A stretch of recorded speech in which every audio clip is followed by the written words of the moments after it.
Hope Clinic, the reason we do Hope Clinic the way we do it is very few clinics actually look at all of the disciplines that are available. And one of the main disciplines in healthcare is homeopathy. Homeopathy is a little different than Western medicine and how they do, research in that, but it has to be because we're talking about individualized care. And so when patients will usually come in and see me, I might refer like, hey, you might want to, Sioux homeopathy might be a good option for you. And it'll be a little different, and then what we do is we normally work as a team where people will check in back and forth as needed. And we try to recommend that, as we think is appropriate for that individual. We get folks that are just in desperate straits and they don't know what else to do. So they come here, it's all hands on deck. Everybody, let's just get them functioning. And then that's part of the sorting that we often do at the end, is where we help them realize and teach them. The meaning of doctor is to teach. We teach them, here are your biggest hitters. And that's part of our job. Mm-hmm. What's working for them? Yeah. Yep. Mm-hmm. They learn that. Yeah. That's what I did with my 3 children. When they graduated from high school, they went on their way, and each of them knew what their best remedies were. Homeopathy, the way I like to describe it, quick version, is it's a way to remind the body how to heal itself, how to help itself. So what we do is we use what's called remedies, which are basically substances that are diluted down to the point where they're hardly even in the remedy, or we have what we call just the magnetic resonance, what's left in the remedy, to actually have like a finger poking you saying, hey, remember to do this. So homeopathy can be used to help one specific type of symptom, to kind of like help. That's what we call modern homeopathy, to get it under control, like you have a bruise or a concussion or something like that. But homeopathy goes so much further than that. And that's why we have Sue here, because there's what we call constitutional homeopathy. When we're talking about constitution, it's basically looking at the person as a whole. Who they are, how they see themselves, how other people how they think other people see them, how they see other people, how they see their life, what are their dreams, what are the things they regret, all these different things. What are their symptoms, physical symptoms, emotional symptoms, thought symptoms. There's just so much you go through. And that's kind of where the remedies come from too, because they come from basically everything on earth. We have, the animal and plants and minerals. Yeah, just kind of like we talk about, those games. Is it animal, plant, or mineral? That kind of covers everything on earth, basically. And that's what homeopathy does, because there's different characteristics that go with different ones. When Hahnemann was exploring this, he knew he was seeing something. And it took him 12 years to put this together. So this is a huge thing. When a homeopath picks a remedy, we pick it on the law of totality, which means we don't cut you into pieces. We don't send the stomach over to this office, because your stomach needs your blood, and the blood kind of needs the bone marrow, and the bone marrow needs the nervous system, and the nervous system needs the brain. So how can the body dissect itself into pieces? The simple reality is it can't. So we keep you in one piece. And so when we take the case, we're looking for your totality, who you are, head to toe. Just like Dr. Brad said, all of your pieces we keep. So as Dr. Brad always says, I have the Herculean task of finding one remedy that covers absolutely everything. And when you do that, you touch someone on the physical level and you touch them on the mental, emotional level. And when those two cross, X marks the spot, and the healing is so deep, it's so complete, and it's so beautiful. It touches a human being like nothing else really touches us. Basically trying to find the characteristics of the individual at that time in their life, and looking back at their family and ancestral history, basically taking it all into, when we're looking at the whole, basically, of the constitution of who this person is and who they're really built to be. Because I look at it as homeopathy is, I feel like, the one discipline that looks at us as we were built to be a certain way.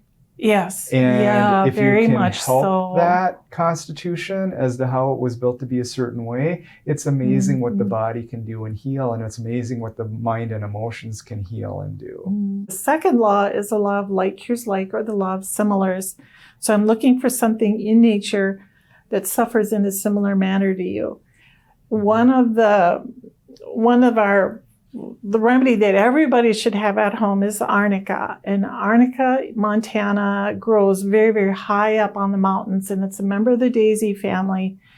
And what we think happened was decades ago, the herbal record was probably the origination of where we got all of our remedies. Because when Hahnemann realized he was onto something, that's where he started, was using herbal poultices and things like that.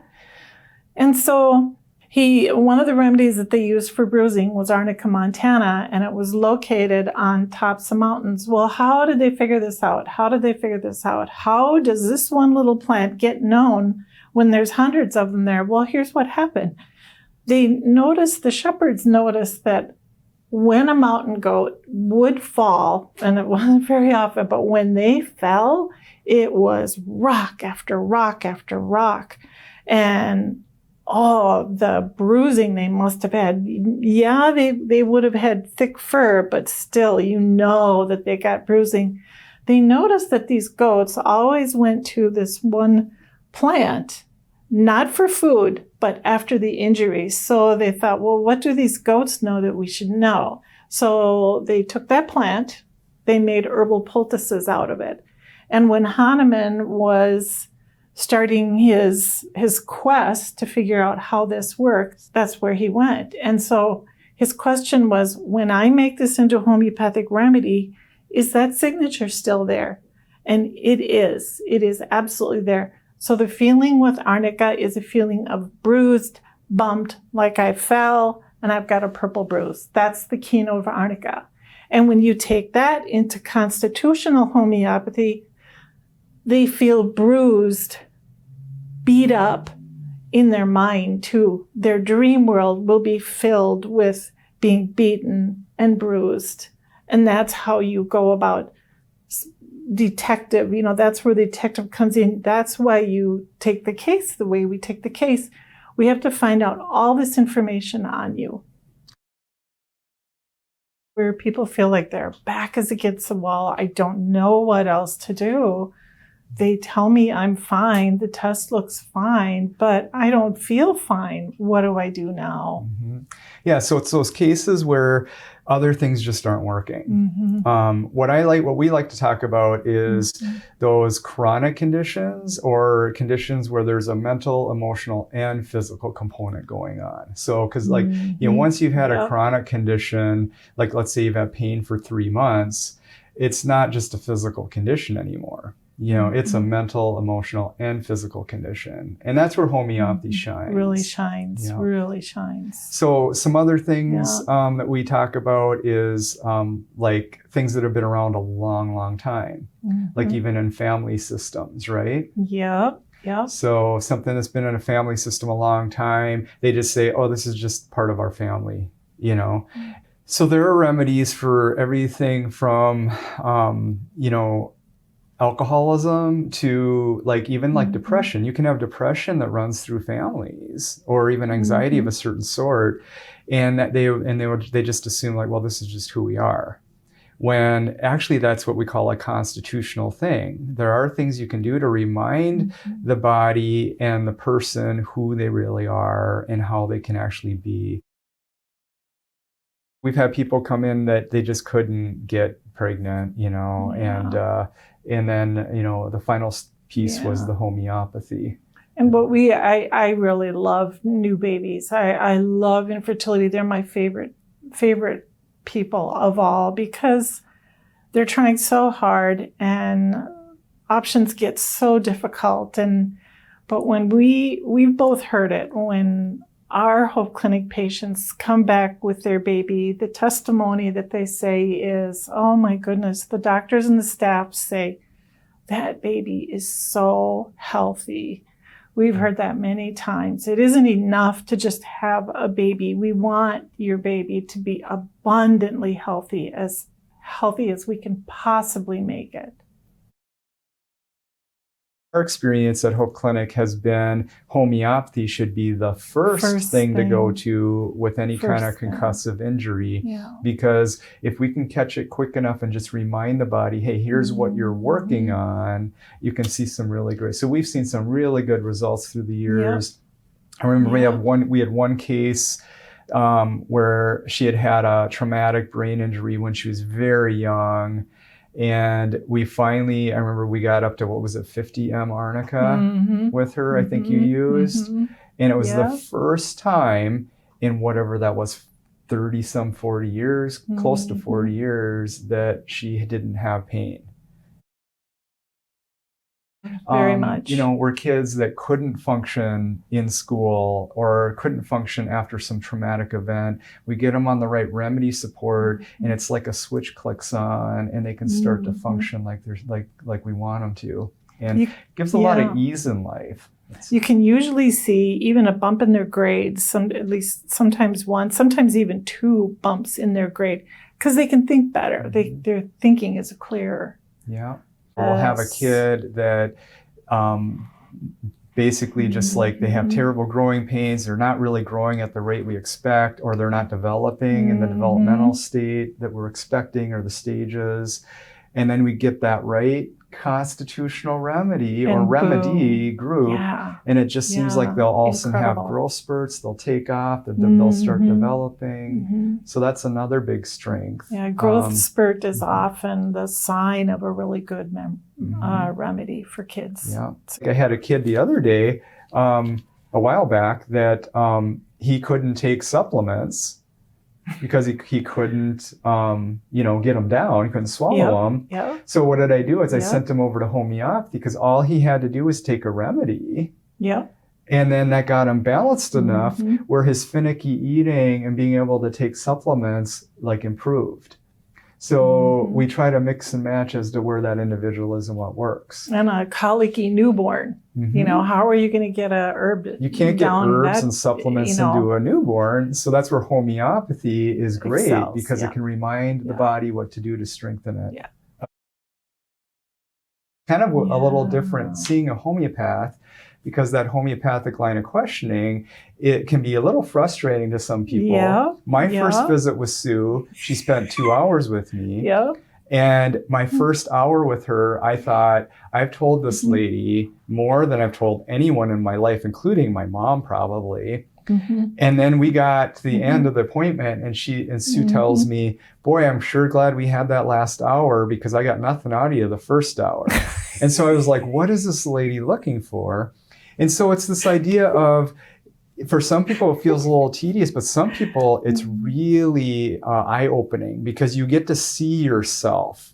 You get to see what we call your constitution clearly. And if you're a parent or even a spouse, you get to see that person's constitution, what makes them tick, who they are. And so it's these questions of, and what does that mean? And what does that mean? And what does that mean? And so some people they're like, I want to get to the answer, when actually we're getting the answer as we're going. We're just adding to the answer. The more symptoms you have, what we call the laundry list of symptoms, the longer it is, the better chance we have of helping, because there's more handles to go off of. It narrows the remedy down.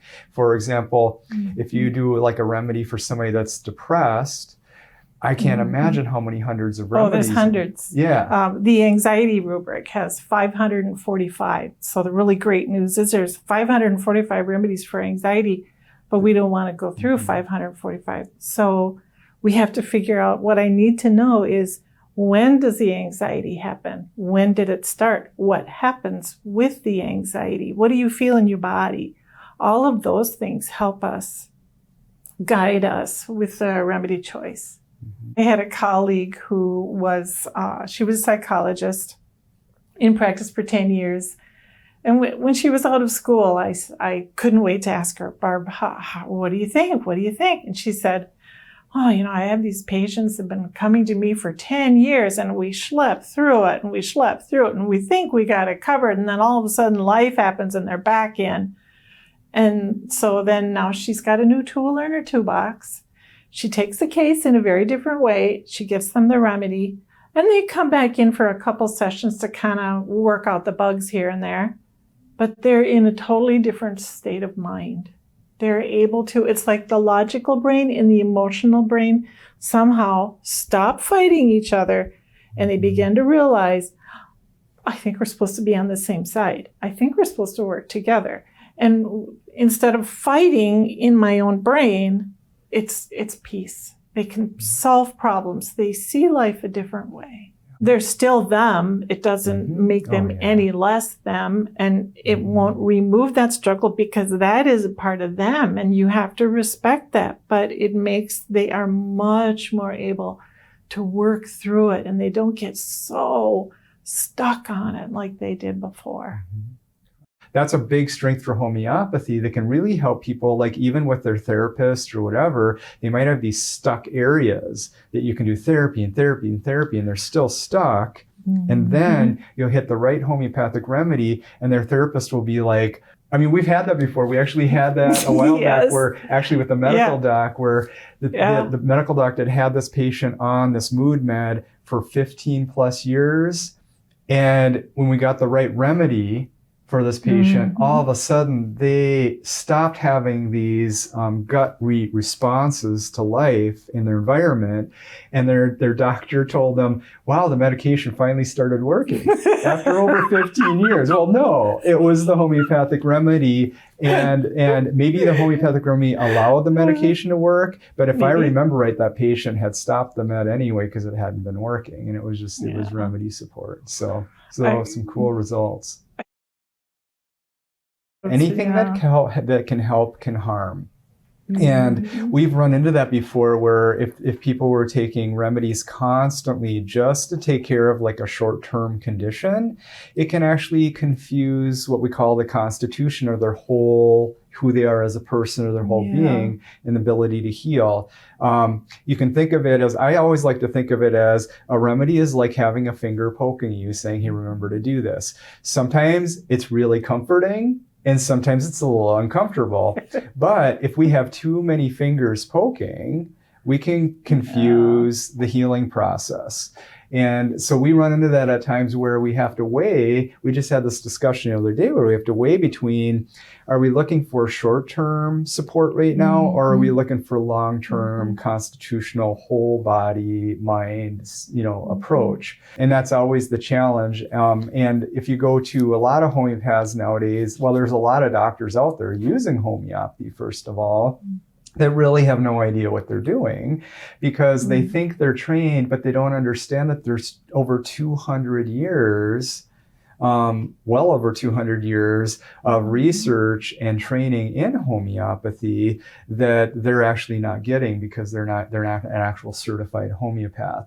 And so people don't understand the training that comes in there and understanding how everything's effective.